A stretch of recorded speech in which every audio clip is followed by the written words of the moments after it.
Depuis fin janvier 2013, un luthier s'est installé au 7 rue Albert Baillet, dans le 13e arrondissement à Paris. Son atelier donne sur la rue, et par la baie vitrée on aperçoit le bonsaï posé sur une chaise, les violons suspendus, un fauteuil en cuir et le grand bureau, où le luthier est en plein travail. Ça c'est pas mal, ça c'est pas mal. Il s'appelle Olivier Bronès, et dans son atelier, il fabrique, loue, répare et vend des instruments de musique. Aujourd'hui, il nous parle du bois des violons. Quelles sont les essences?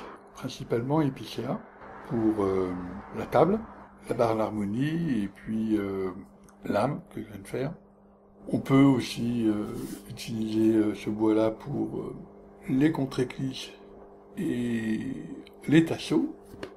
On peut utiliser d'autres bois, le saule par exemple. Et puis l'érable.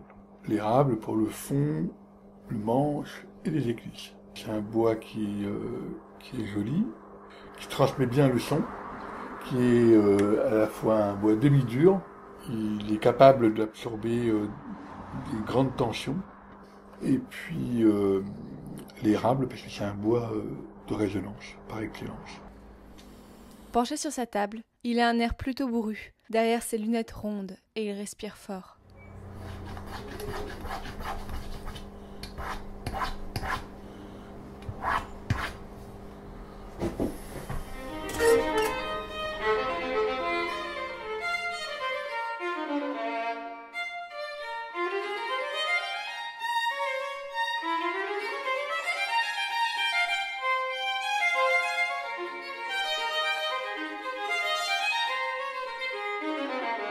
Vous voyez le bois des archets là? Ils sont faits en Pernambouc. Et le Pernambouc, ça vient du Brésil. Il y a eu les cannibales de montagne qui a parlé sur le cannibale. Et entre autres, il a parlé du bois de Pernambouc. Le Pernambouc, on l'a pris pour l'archeterie. Mais on a décimé 98% de la forêt au Brésil. Et ça ne pousse que dans la région de Pernambouc, c'est-à-dire au-dessus de Rio, sur la côte orientale ouest. Mais du coup, avant, on utilisait quoi?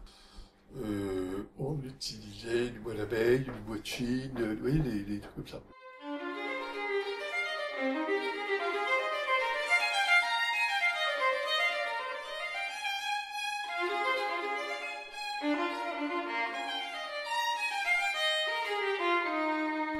Nous, en tant que luthiers, nous devons, coûte que coûte, se soucier de notre matière première, comment elle pousse, etc. Et prendre à la terre ce qu'elle peut nous donner. Et de rendre, pour les générations futures, encore au mieux ce qu'elle devait être.